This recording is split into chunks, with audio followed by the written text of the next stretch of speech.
consolidation de la délégation du FMI dans notre pays. Après 2 semaines d'activité, le chef de la mission sortant du Fonds monétaire international et le ministre de l'économie et des finances ont animé cet après-midi une conférence de presse pour faire notamment le point des performances du Mali en matière de gouvernance et des prouesses économiques réalisées. Cérémonie de lancement à Tombouctou du projet d'appui au renforcement des capacités de résilience au conflit des femmes et des jeunes dans les régions de Gao et Tombouctou. Des montants de plus d'1 milliard de francs CFA, le projet s'attirera à la consolidation de la paix et à la lutte contre le chômage. Merci de nous suivre. Bonsoir et bienvenue à l'information sur l'ORTM. Nous ouvrons cette édition par ces messages de condoléances du président de la République, chef de l'État, son Excellence Ibrahim Boubacar Keïta, à Sa Majesté Salman bin Abdelaziz Al Saoud, roi d'Arabie Saoudite.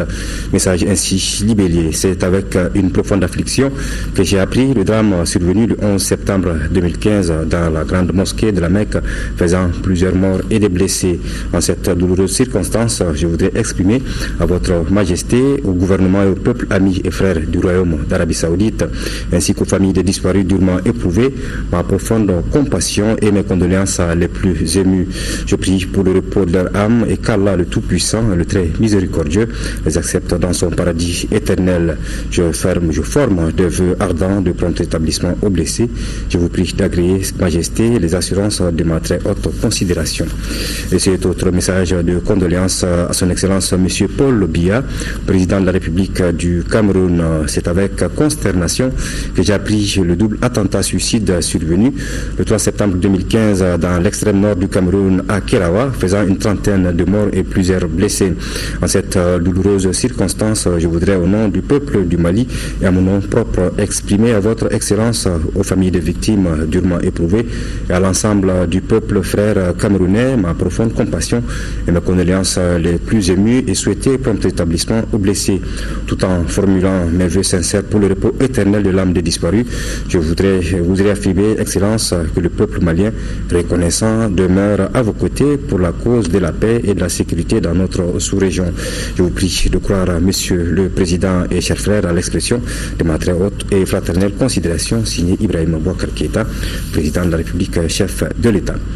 Je reste avec le chef de l'État, Ibrahim Boubacar Keïta, qui a reçu cet après-midi en audience les délégations maliennes et sénégalaises du jeu débat panafricain, trophée des premières dames de la zone UEMOA, qui a eu lieu samedi dernier ici à Bamako. Le président de la République a également reçu la Fédération des associations des sages-femmes d'Afrique francophone et les experts de l'université d'Emory du CDC d'Atlanta. Avec eux, il a été question de santé des enfants de moins de 5 ans. Nous retrouverons le compte rendu de ces audiences avec Kadidia Toukone au cours de cette édition. Série d'audience ce mardi à l'Assemblée nationale avec le président Issaka Sidibé qui a tour à tour reçu des parlementaires qui soutiennent le Mali dans le cadre de la bonne gouvernance, l'ambassadeur du Danemark Arnaud Akudjenou de la MINUSMA et l'association des Allemands des Nations Unies. Compte rendu de Mariam Sagara. Le Danemark entend soutenir le Mali dans certaines actions au profit des collectivités. L'ambassadeur Winnie Estrup Petersen a échangé avec le président de l'Assemblée dans ce contexte. Avec le président, on a parlé de l'appui du Danemark à l'Assemblée nationale. C'est un nouveau appui, 750 millions de CFA pour les prochaines années et demie.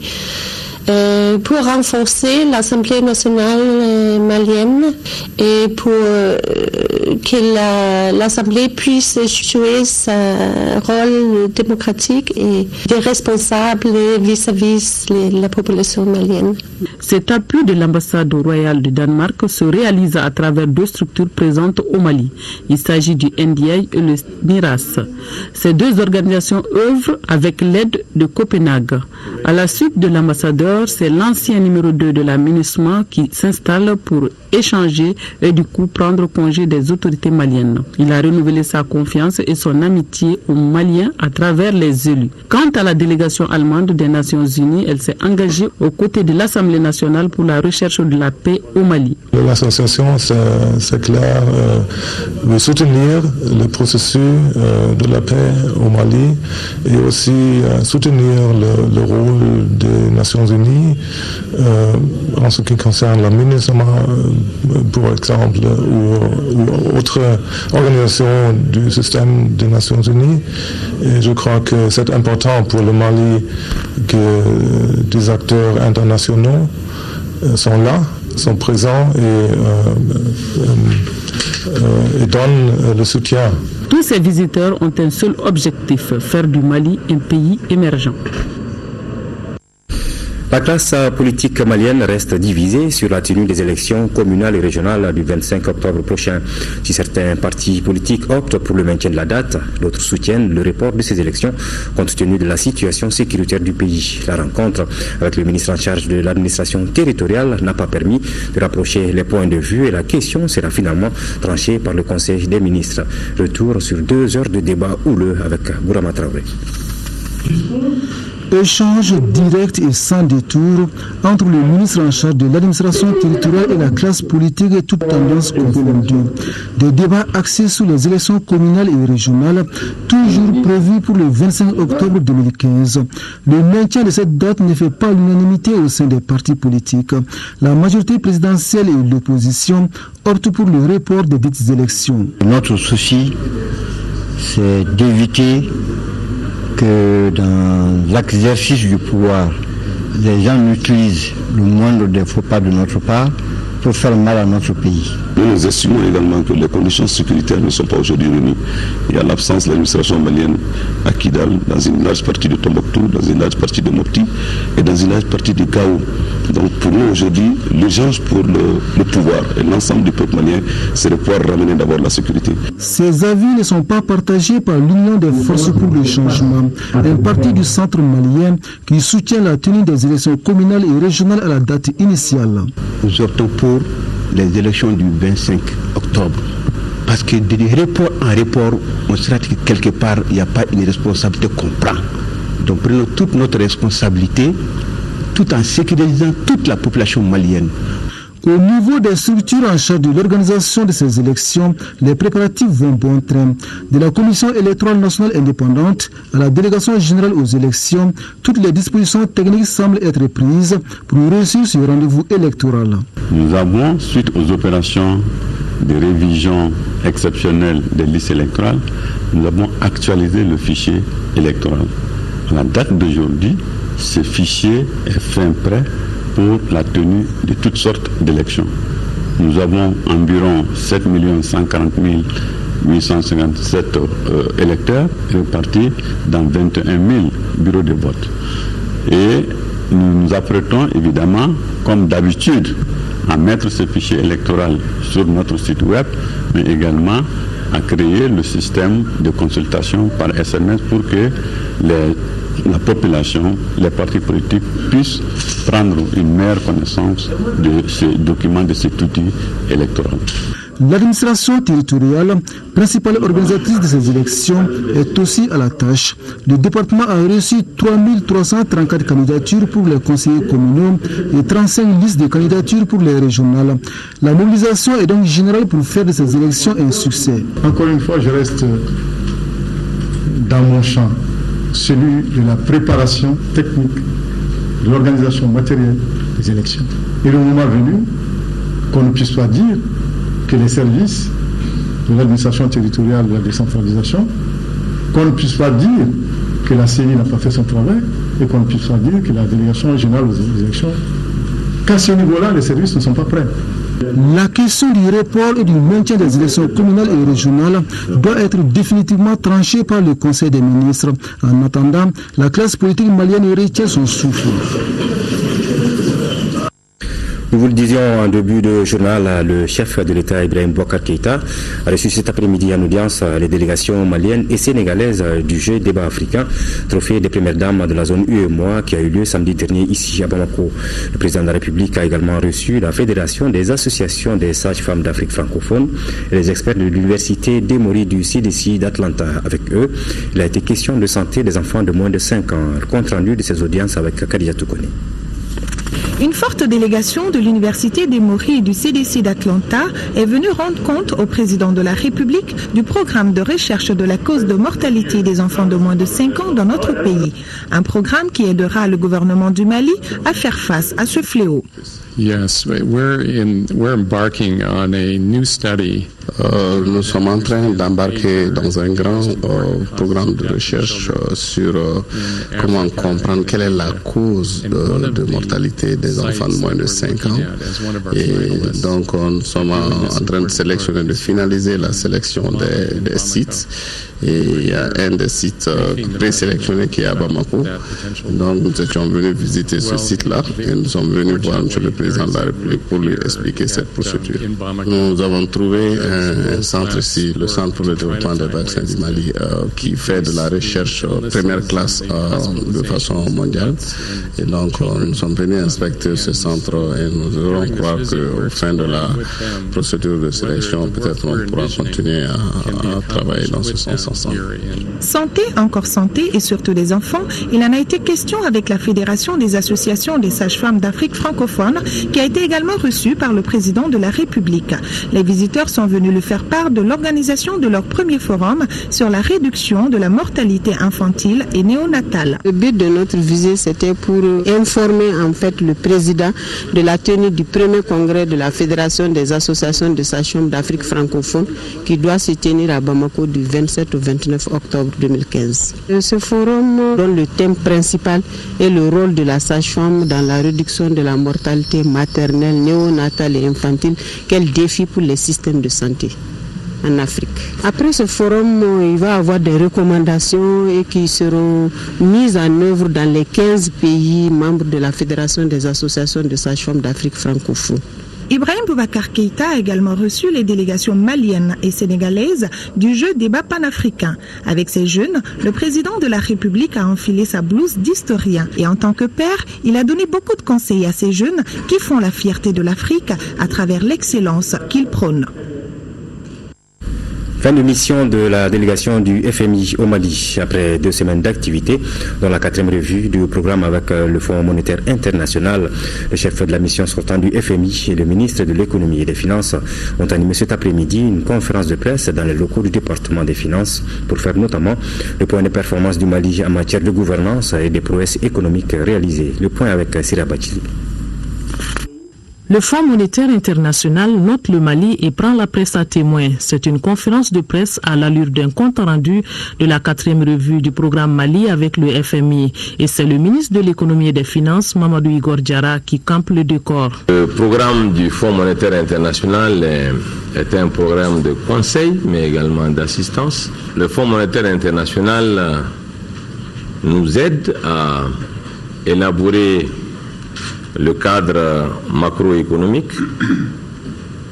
mais également il nous conseille dans l'organisation de la gestion des finances publiques de notre pays, mais sur les choix stratégiques que notre pays devrait aussi envisager.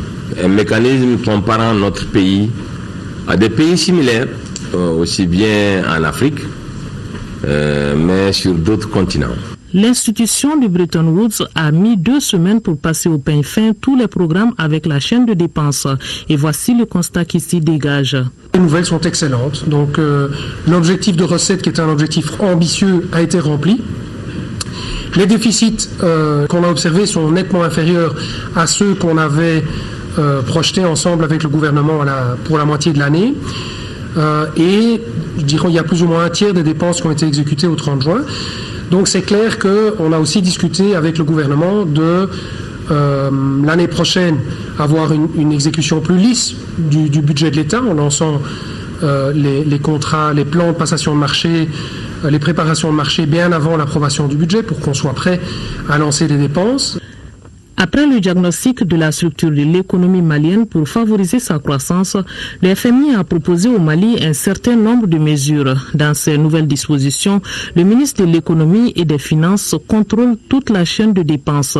Un audit est nécessaire sur les exonérations qui s'élèvent à 233 milliards de francs CFA. Pour les régions, l'amélioration des structures doit suivre le transfert des ressources qui est déjà jugé bon par le FMI et l'État s'est engagé pour leur mise en route. Les secteurs d'investissement, la croissance durable et surtout la question énergétique sont beaucoup ressortis au cours des échanges.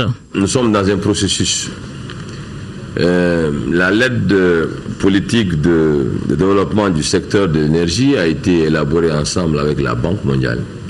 Nous avions convenu d'apporter des réformes institutionnelles dans le secteur. Ces réformes vont se poursuivre de façon maîtrisée. Nous avions dit d'abord que nous allions faire la réforme de l'eau. Et lorsque celle-là est maîtrisée, on allait s'occuper de la réforme du secteur de l'électricité, qui va donner lieu à de nouveaux modèles économiques, de nouvelles tarifications. Et en tout cas, au moment opportun, on devra s'asseoir avec nos partenaires, y compris les partenaires sociaux, pour leur expliquer quelle est la situation de l'entreprise et communiquer là-dessus. Mais, bon an, mal an, l'État du Mali apporte 30 milliards environ de contributions pour qu'il n'y ait pas de délestage dans notre pays et que les Maliens aient de l'électricité. Christian Dios passe donc le témoin à Lisandro Abrejo, le nouveau chef de mission du FMI département Afrique. Le ministre de l'économie et des finances a offert un déjeuner en l'honneur de Christian Dios suivi de cadeaux pour les 5 ans passés au service de l'économie malienne. Le Conseil national du crédit du Mali a tenu sa 3e session au titre de l'exercice 2015. Lundi 14 septembre, à l'agence principale de la BCEAO à Bamako, sous la présidence de M. Mamadou Igor Diarra, ministre de l'économie et des finances, président statutaire. Le commentaire de Sidiki Dambélé. Au cours des travaux, les membres du Conseil ont pris connaissance de la stratégie de financement des petites et moyennes entreprises, petites et moyennes industries PME-PMI, axée notamment sur la création de structures dédiées à ce secteur et la mise en place d'une politique commerciale spécifique. Tout en saluant ces initiatives des banques locales, le Conseil a demandé que les documents prennent en compte les orientations du dispositif sous-régional en la matière après son adoption par le Conseil des ministres de l'UEMOA en vue d'un réexamen au cours d'une prochaine session. Après avoir été informé de l'état d'exécution du plan d'urgence pour l'assainissement et la relance du secteur de la microfinance, adopté par le gouvernement en mars 2015, le Conseil a appelé à la mise en œuvre diligente des mesures identifiées avant l'échéance fixée au 31 décembre 2015. Par ailleurs, les membres du Conseil ont examiné les propositions de sortie du portefeuille des banques, des immobilisations hors exploitation acquises dans le cadre de la réalisation des garanties immobilières. À cet égard, ils ont invité la Banque centrale à apporter une contribution pour l'élaboration des termes de référence d'une étude à réaliser par un consultant en vue de la définition de la meilleure stratégie de traitement des immobilisations hors exploitation. Les membres du Conseil ont salué la création du fonds de garantie des dépôts de l'UEMOA visant à assurer la protection des déposants, de même que la récente mesure de relèvement du capital social minimum des établissements de crédit qui permettra de renforcer la solidité du système bancaire ainsi que sa capacité à contribuer au financement des économies. Enfin, le Conseil a été informé des décisions de la réunion du comité de politique monétaire de la BCEAO tenue le 9 septembre 2015 et de l'adoption par le Conseil des ministres du Mali de la loi uniforme sur le contentieux des infractions à la réglementation des relations financières extérieures des États membres de l'UEMOA. Les membres du Conseil ont invité les assujettis à assurer une application stricte des différentes réglementations. Plus d'1 milliard de francs CFA, c'est le coût du projet d'appui au renforcement des capacités de résilience aux conflits des femmes et des jeunes dans les régions de Gao et Tombouctou. La cérémonie de lancement était co-présidée à Tombouctou par le représentant résident du PNUD, le ministre de l'Emploi, de la formation professionnelle, de la jeunesse et de la construction citoyenne. L'objectif est de consolider la paix et lutter contre le chômage. Yéa Tandina. Faire des jeunes et des femmes les principaux vecteurs du processus de réconciliation et de consolidation de la paix dans les régions de Tombouctou et Gao. C'est tout l'objectif visé par ce projet d'appui au renforcement des capacités de résilience aux conflits des jeunes et des femmes, dont le lancement a été co-présidé par la représentante résidente du PNUD et le ministre de l'Emploi et de la formation professionnelle. Le projet, c'est un projet d'un peu plus de 2 millions de dollars, donc ce qui fait un peu plus d'1 milliard, sur lesquels déjà 1 million ont été mobilisés, 1 million de dollars, donc près de 600 millions de nos francs. C'est un effort considérable, mais il faut savoir que ce n'est qu'un début. Nous sommes en train d'essayer de mobiliser le reste des ressources afin d'étendre l'initiative à d'autres régions du Mali. L'organisation onusienne, partenaire financier de ce projet, est optimiste pour sa mise en œuvre et surtout pour l'atteinte des objectifs, à savoir la consolidation de la paix et la lutte contre le chômage. On se dit que les jeunes et les femmes, d'abord la jeunesse, c'est déjà, ils sont encore jeunes, ils sont bouillants, ils ont beaucoup d'énergie, ils peuvent s'acquitter à certaines tâches au niveau des emplois, créer l'entrepreneuriat pour qu'ils puissent se fixer dans la société, mais surtout véhiculer un message de cohésion sociale. Nous allons aussi aller à Nopti, nous allons aller à Kida, nous allons aller à Sikasso et un peu partout pour que cette cohésion sociale puisse être ressentie. Je ne fais que remercier sincèrement les PUNID, l'ONIDI, les ministères de l'Emploi, de la formation professionnelle, de la jeunesse et de la construction citoyenne, à travers le Centre national de promotion du volontariat au Mali. 10 localités sont concernées. Il s'agit de Alafia, Gundam, Tchenkour, Gari et Tombouctou pour la 6e région, Ansongo, Bourem, Gabero, Menaka et Gao pour la 7e région pour une durée de 18 mois. Réunion ce matin à Bamako de la société civile pour présenter une vision stratégique pour la paix et l'unité dans notre pays. La rencontre est organisée par la Coalition nationale de la société civile pour la paix et la lutte contre la prolifération des armes légères en collaboration avec l'Institut international de recherche pour la paix de Stockholm. Daouda Sidiki Diarra. La mise en œuvre de l'accord pour la paix et la réconciliation nationale demande la contribution de tous les Maliens. Il va de soi que des stratégies soient mises en œuvre pour renforcer les efforts des différents acteurs. C'est dans ce cadre que se tient ce séminaire. Nous sommes tous conscients des complexités de la crise sociopolitique et sécuritaire qui a secoué le Mali en 2012. Je suis sûr que nous partageons l'avis que sa résolution nécessite des contributions de toutes les composantes de la société malienne ainsi que des partenaires externes. La société doit simplement assumer sa partie de cette responsabilité. Cadre idéal de discussion et d'échange sur des perspectives de construction de la paix et de l'unité nationale du Mali, ce séminaire regroupe des acteurs publics, des organisations régionales et la société civile. La nouvelle vision de la sécurité consistera à l'homme au cœur de la sécurité. Nous plaçons un grand espoir sur la société civile. Il lui reviendra de faire partager le concept avec les différentes composantes, car la réussite de la réforme dépendra du degré d'appropriation de celle-ci par les différents acteurs. La Suède est engagée à accompagner le processus de construction de la paix pour l'édification de l'unité nationale du Mali. Pour ces pays amis, son engagement va au-delà des mots. C'est par exemple de participer au financement de sévères initiatives pour le développement et pour la promotion des droits des femmes. C'est aussi participer à la promotion de la protection de l'homme et de ses droits fondamentaux comme contribution à la construction de la paix. L'ambassadeur a demandé aux participants beaucoup d'engagement. Cela afin de planter les drapeaux de la non-violence, de la culture de la paix dans les plus petits hameaux du Mali. Les acteurs de l'éducation non formelle évaluent depuis ce matin le bilan des activités menées cette année. C'est à la faveur du séminaire national de bilan programmation de l'éducation non formelle. Reportage de Lamine Tchekoura Koulibaly.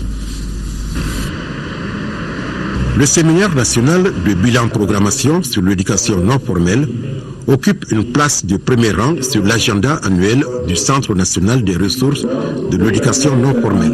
Celui-ci se tient 4 ans après le lancement du programme vigoureux d'alphabétisation, une campagne de masse qui vise à alphabétiser 500 000 personnes par an pour atteindre au bout de 10 ans les 4 à 5 millions d'analphabètes que compte le Mali. Grâce au PVA, de plus en plus de Maliennes et de Maliens ont aujourd'hui accès à des programmes d'alphabétisation et d'éducation non formelle de qualité, leur permettant d'acquérir des compétences de vie courante, d'exercer pleinement leurs droits civiques et de lutter efficacement contre la pauvreté.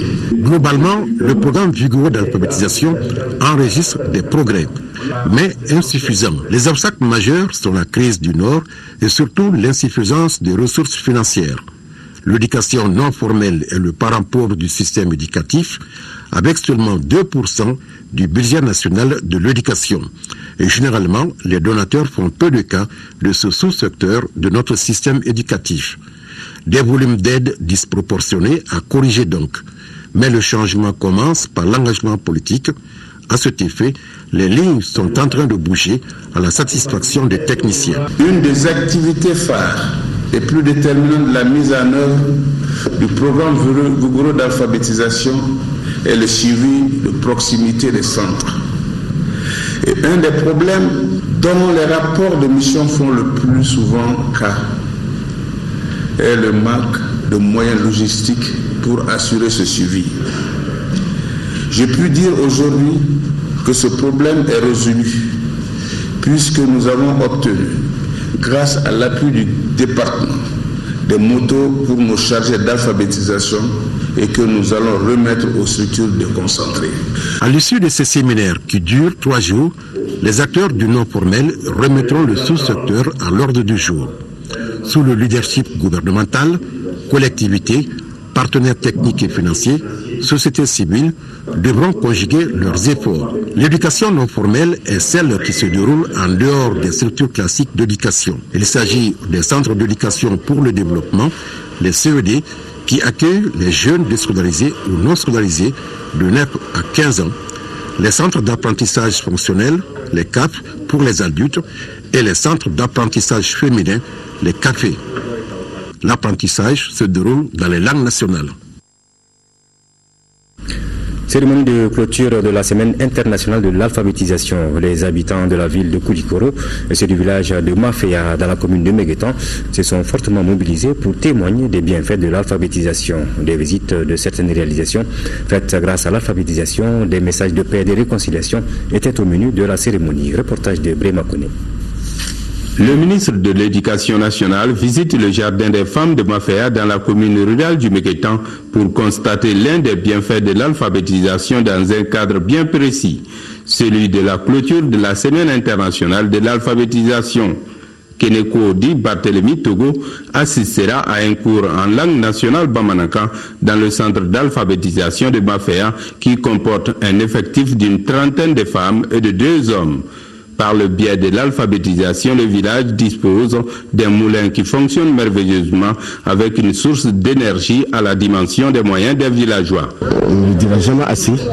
Le développement d'un pays est autour d'abord des hommes et des femmes qui décident de se prendre en charge. C'est après que l'appui extérieur peut venir. Et c'est un bon exemple, en tout cas, de développement à la base. Les autorités scolaires se targuent d'imprimer une bonne dynamique pour que l'alphabétisation soit un outil de développement économique, mais aussi un facteur de paix et de cohésion sociale. Le thème cette année est gestion de sortie de crise, défis et enjeux pour l'alphabétisation. Ce thème, comme vous le constatez, est d'actualité sous le double aspect, d'abord de la signature de l'accord de paix, ensuite de la relance à travers l'alphabétisation des activités génératrices de revenus de plusieurs associations féminines dans nos communautés. On a placé l'année internationale, la journée internationale de l'alphabétisation sous le signe de retour à la paix, à la réconciliation nationale. Parce que c'est l'ignorance souvent qui amène les gens à s'entretuer, à s'entredéchirer. Des poèmes lus en langue nationale bamananka en faveur de la paix et la réconciliation, une remise de cadeaux au groupement des femmes, la visite des stands, des messages et des animations folkloriques axées sur l'importance de l'alphabétisation ont bien constitué des sources d'inspiration pour la fréquentation des centres d'alphabétisation par ceux qui en ont besoin. 2 membres du gouvernement ont rencontré cet après-midi les partenaires techniques et financiers du Mali pour échanger sur les modalités de la relance du programme d'urgence pour les régions du Nord. Les partenaires ont réaffirmé leur engagement à accompagner notre pays à la mise en œuvre du programme. Déjà, une équipe d'experts d'EDMSA est actuellement à Kidal pour évaluer le programme de redémarrage de l'électricité. L'assurance a été également donnée et les dispositions sont prises pour l'ouverture des classes partout sur l'ensemble du territoire malien en octobre prochain. Le point de la réunion avec Bouakar Sissoko. Cette rencontre a non seulement apporté tous les éclairages sur la relance du programme d'urgence pour le Nord, elle a aussi abordé un certain nombre de questions liées à l'après-signature de l'accord de paix au Mali. Il s'agit de voir avec le concours des partenaires comment l'école puisse démarrer partout au Mali et en même temps en octobre prochain. La question, c'est comment faire en sorte que dans les jours qui viennent, le programme d'urgence élaboré pour les 3 régions, Tombouctou, Gao et Kidal, le nord de la région de Mopti et le nord de la région de Ségou, puisse être mis en œuvre effectivement. Un point important dans cette mise en œuvre, c'est comment faire en sorte que l'ouverture de l'école se fasse effectivement en octobre dans toute cette partie de notre pays. Comment faire en sorte qu'avec les services de santé, les services de l'eau et de l'électricité puissent être rétablis effectivement. À ce titre, je peux déjà vous dire qu'une mission de EDM est présentement à Kidal pour faire l'état des lieux afin qu'une mission plus lourde y aille et remette en route l'électricité. Cette décision est collégiale. Elle est soutenue par l'ensemble des partenaires du Mali. Je crois qu'on est tous décidés à aller à la fois de vite et de façon inclusive et que l'ensemble des acteurs, je dirais, prônent ce retour à l'école qui n'est jamais qu'un retour à la normale. Il n'est pas normal que des enfants soient laissés sans scolarisation aussi longtemps. Donc à la fois les partenaires financiers, le gouvernement et je crois tous les acteurs ont à se mobiliser pour assurer dans les meilleures conditions possibles, sans doute de façon progressive, il y a des endroits où ça sera plus facile que d'autres, mais d'assurer à la fin le retour à une rentrée scolaire normale pour tous les enfants du Mali. Les 3 banques travaillent d'arrache-pied pour être dans les temps que l'accord a fixé et donc les résultats devraient être disponibles en principe courant du mois d'octobre, fin octobre. La réunion a également analysé le programme d'urgence intérimaire de l'accord qui s'étend sur 18 mois, au cours desquels des actions doivent être menées. 18 mois sont prévus, pendant lesquels un certain nombre d'actions doivent être menées. Nos services, mes collaborateurs de l'éducation, de la santé, du développement rural, de la sécurité et de l'administration territoriale en charge de la décentralisation se sont réunis et ont élaboré un chronogramme qui a déjà été validé par le comité de suivi des accords. C'est une validation pré-opérationnalisation qui vient d'être faite aujourd'hui. Ce programme a été envoyé à tous les partenaires techniques et financiers et chacun a mis ce qui manquait. Les ONG ont participé cette fois-ci à cette réunion. Ils ont promis aussi d'apporter ce qui manque. En outre, les échanges se sont focalisés sur la mission d'identification des besoins. Une session spécifique est donc prévue vers le 12 octobre pour analyser les résultats atteints par cette mission d'identification des besoins. Une délégation de la coopération allemande KfW a visité cet après-midi l'adduction d'eau et le centre de Baginda. Les visiteurs se sont dit satisfaits de la gestion de ces infrastructures qui ont facilité l'accès à l'eau dans 4 villages. Les attentes des populations et les impacts de ces projets ont été largement évoqués au cours de cette visite. Les détails avec nos envoyés spéciaux à Baginda, Aliou Touré et Ramata Konate. Depuis 15 ans, Baginda et ses environs profitent d'une adduction d'eau potable AEP. Environ 10 000 âmes sont desservies en eau à travers le château de 60 mètres cubes. Avant le projet, le problème d'eau était un problème très crucial à Baginda. On payait la barrique à 250 et c'était même pas de l'eau potable.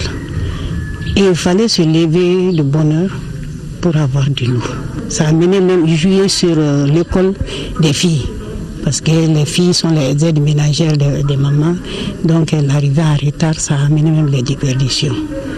Mais avec l'arrivée de la bonne fontaine, beaucoup de problèmes ont été solutionnés. Il y avait beaucoup de petites maladies liées à l'eau, vraiment qui ont été éradiquées avec l'arrivée de la bonne fontaine. L'AEP de Baginda, c'est aussi 18 bornes fontaines publiques et près de 600 branchements privés, entre autres. Pendant la saison sèche, souvent, nous avons des difficultés de ravitaillement d'eau. parce que le temps de pompage est prolongé et le besoin en eau se fait beaucoup sentir pendant la saison sèche. Donc pratiquement tous les puits qui sont aux alentours tarissent. Malgré cela, quand même, on arrive à fournir les gens en eau. Il n'y a jamais eu de coupure excédant 1 heure ou 2 heures de temps. Cette adduction d'eau a été réalisée en 2000 par la coopération allemande, un partenaire privilégié de la Direction nationale de l'hydraulique, ce qui justifie d'ailleurs cette visite. Oui, je suis très impressionné de la système que vous avez ici dans ce village. Les conditions, même après 13 ans, est très bon. Ça veut dire maintenir ces systèmes marche vraiment ici. Et c'est utile pour la communauté, cet système. Et c'est très bon de voir ça. On est vraiment très très satisfait de ce qu'on voit. On voit que la population, ils payent leurs factures. Il y a très peu d'arriérés. Le gestionnaire sait parfaitement gérer la centrale, ce qui permet aussi au système AEP d'avoir suffisamment d'économies pour continuer une très bonne gestion, pour pouvoir vraiment financer le système à long terme. Cette visite prépare les prochaines négociations entre Berlin et Bamako, prévues en novembre 2015 en Allemagne. Il sera question des défis de la coopération entre les deux pays. En 5e région, l'état végétatif des cultures est bon et la campagne agricole se poursuit normalement. C'est le constat fait par la mission nationale de supervision de la campagne agricole. L'équipe de supervision de la Direction nationale de l'agriculture s'est rendue dans les principales zones de production de la région de Mopti. Reportage de Moustapha Doumbia. Voir l'état des cultures et échanger avec les producteurs et leur encadrement, c'est l'objectif de cette mission de supervision de la campagne agricole. Dans les cercles de Mopti, Djéné, Bandiagara, Bankas et Koro, l'équipe de supervision a visité des parcelles de riz, des milles, des niébés et d'autres cultures. Globalement, le constat est bon. La pluviométrie, en tout cas, est satisfaisante. Ça, c'est vraiment le premier constat. Elle est supérieure un peu à l'année normale. Sur le plan des cultures, l'état végétatif est satisfaisant dans l'ensemble, tant bien pour les céréales que pour les légumineuses et même pour d'autres cultures. Aussi, nous avons écouté les producteurs. Ils ont parlé de leur satisfaction par rapport à la subvention des intrants, aussi par rapport à l'appui des différents partenaires. Les échanges avec les paysans et l'encadrement ont permis de mieux comprendre l'application des techniques culturelles innovantes ainsi que l'introduction de nouvelles variétés de cultures. Pour la direction régionale de l'agriculture, la région de Mopti pourrait atteindre ses objectifs de production. Si le plus continue jusqu'en mi-octobre et que les prédateurs deviennent cléments au niveau de la région de Mopti, on peut atteindre les objectifs de production qui sont de 1 127 000 tonnes au niveau de la région, qui constituent 14% du niveau national. Au terme de la mission, l'équipe de supervision a recommandé le renforcement des capacités en appui conseil et l'identification des difficultés au niveau des aménagements agricoles. En première région maintenant, lancement ce matin dans la cour de l'élevage à Kaindi de l'opération Tabaski 2015. Objectif, permettre à toutes les populations kaïsiennes de se procurer les moutons à bon prix selon les catégories. Reportage de Kansoutou Kanté. La 6e édition de l'opération Tabaski 2015 a démarré ce lundi 14 septembre 2015 à Caille pour prendre fin le 23 septembre 2015. Ce sont plus de 300 moutons qui sont mis à la disposition des populations et les prix varient selon les catégories. Au niveau des enclos, un effectif de 350 têtes sur une prévision de 500. Les 150 têtes restantes sont en cours de route. Les prix, nous avons 3 catégories. La première catégorie, elle est marquée au vert, les prix de 75 000 à 100 000 francs. La deuxième catégorie, marquée au jaune, c'est de 50 000 à 75 000. Et la troisième catégorie, marquée au rouge, c'est de 30 000 à 50 000 francs. Le gouverneur de la région n'a pas manqué de féliciter les organisateurs de cette opération Tabaski 2015 qui va sans nul doute permettre aux populations kaïsiennes d'acheter leurs moutons à des prix très abordables. Il a aussi invité les populations à rester très vigilantes. Lancer un appel à la population pour éviter la spéculation outrancière, de se présenter ici dans un cadre qui est organisé par le gouvernement pour pouvoir avoir accès à des animaux de qualité. Un appel également aux propriétaires de ne pas forcément se laisser berner par des intermédiaires qui viennent souvent les pousser à vendre, à brader leurs animaux en vue de les exporter. À noter que cette opération Tabaski 2015 est organisée par le PADESO avec la collaboration de ses partenaires, la DNPA, la DRP2A, le PADEPA et les sociétés coopératives. Et les moutons proviennent des communes de Koussané, de Sero-Djamanou, de Guidimé, de Djongaga-Djafounou et de Djilebou. La Direction générale des collectivités territoriales vient de tenir à Ségou une rencontre sur le système d'analyse financière et institutionnelle des collectivités. Au cours de cette rencontre, société civile, collectivités et experts ont échangé sur la mise en œuvre du SAFIC et sur le mécanisme déjà mis en place par la coopération luxembourgeoise. Reportage de Honoré Tchenou. La Direction générale des collectivités territoriales, en organisant cette rencontre à Ségou, veut échanger avec les différents acteurs sur la mise en œuvre du système d'analyse financière et institutionnelle des collectivités SAFIS, issu du projet d'appui au développement des collectivités du cercle de Ségou, PADC. Ce qui a été fait déjà comme travail, il a été suffisamment apprécié par l'ensemble des acteurs. Nous sommes à la fin de l'exercice. Mais une chose, c'est de faire le diagnostic. Il est bon. Mais une chose, c'est d'aller à la mise en œuvre. Et cette mise en œuvre sous-entend des activités de renforcement des capacités des collectivités, mais aussi des investissements. Les échanges au cours de cette rencontre ont également porté sur l'efficacité des outils nécessaires dans une dynamique déjà enclenchée dans la région de Ségou par la coopération luxembourgeoise. En effet, l'enjeu du SAFIC, c'est l'atteinte d'une mobilisation et une gestion efficace et efficiente des collectivités territoriales. Cet enjeu constitue aujourd'hui une préoccupation essentielle dans la mise en œuvre de notre politique de décentralisation. Cette préoccupation essentielle est partagée par les plus hautes autorités. Le PADC SAFIS vise à atteindre les objectifs de la composante d'accompagnement du programme indicatif de coopération luxembourgeoise dans l'élan de décentralisation et de déconcentration au Mali. Partons en 5e région maintenant avec le diocèse de Mopti qui a procédé samedi dernier au centre Jean Bosco de Sévaré à l'ordination presbytérale de 5 prêtres. La cérémonie, qui a été marquée par des prières, était présidée par le nonce apostolique en présence du ministre des Affaires religieuses et du culte. Reportage de Moustapha Doumbia. Ils sont 5 nouveaux prêtres qui se sont engagés à se conformer au ministère de la Croix du Christ au compte du diocèse de Mopti. Lui, Ayeta, Barthélemy Dougnon, David Garango, Jeannot Temeli et Gabriel Kama ont en commun le passage au grand séminaire Saint-Augustin de Bamako. 5 jeunes, dont le plus âgé est né en 1981.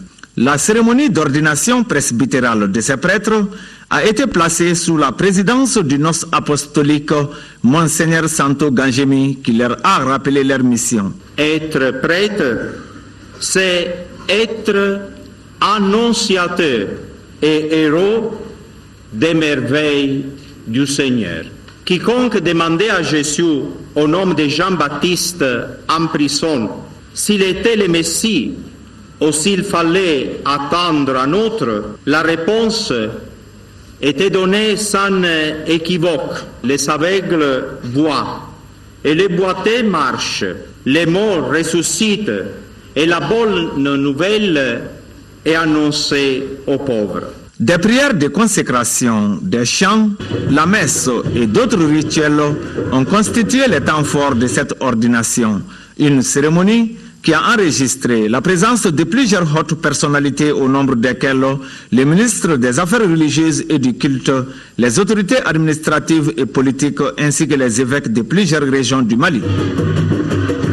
Parlons Hajj maintenant. Après l'étape de Médine, les pèlerins sont actuellement à la Mecque où ils ont déjà fait l'Umrah. Maintenant, tout est rentré dans l'ordre. Ils s'adonnent à la prière et aux bénédictions. Le délégué général du Hajj, Habib Khan, donne plus de détails au micro de l'un de nos envoyés spéciaux à la Mecque, Mohamed Doumbia. Nous sommes venus à Médine pour loger, nourrir les pèlerins, leur permettre d'accomplir 40 prières dans la grande mosquée, leur permettre de faire les visites des sites sacrés dans la ville de Médine dans les meilleures conditions. Et je pense que nous avons réussi à le faire. Tous les pèlerins ont été bien logés, près de la mosquée. Ils ont accompli plus de 40 prières, chose qui est rare. Les premiers ont eu 2 vendredis ici. Toutes les dispositions ont été prises. Les gens sont à 500 mètres de la grande mosquée, donc ce n'est pas du tout loin. Ils sont bien logés et la restauration aussi. Au départ, il y avait assez de petites compréhensions, c'est dû au fait qu'on est venu en grand nombre, mais au fil du temps, les choses se sont réglées, tout marche comme sur des roulettes. Depuis quelques années, nous travaillons dans le milieu du Hajj. Nous avons fait beaucoup de constats. Donc nous nous sommes inspirés de l'expérience du passé pour corriger les lacunes, les insuffisances qu'on a pu constater dans le passé. L'œuvre humaine n'est pas parfaite, mais on essaie de s'améliorer, de se perfectionner. Tous les acteurs se sont impliqués, qu'il s'agisse des délégués venus de Bamako, qu'il s'agisse des étudiants, les résidents. Chaque nuit, les Maliens sont édifiés sur les conditions de séjour, par exemple. Donc, c'est chacun dans son domaine qui s'est donné à fond pour aboutir à ce résultat. Voilà, bon pèlerinage à nos compatriotes et à tous les musulmans. Ainsi s'achève cette édition. Merci de l'avoir suivi. Bonsoir.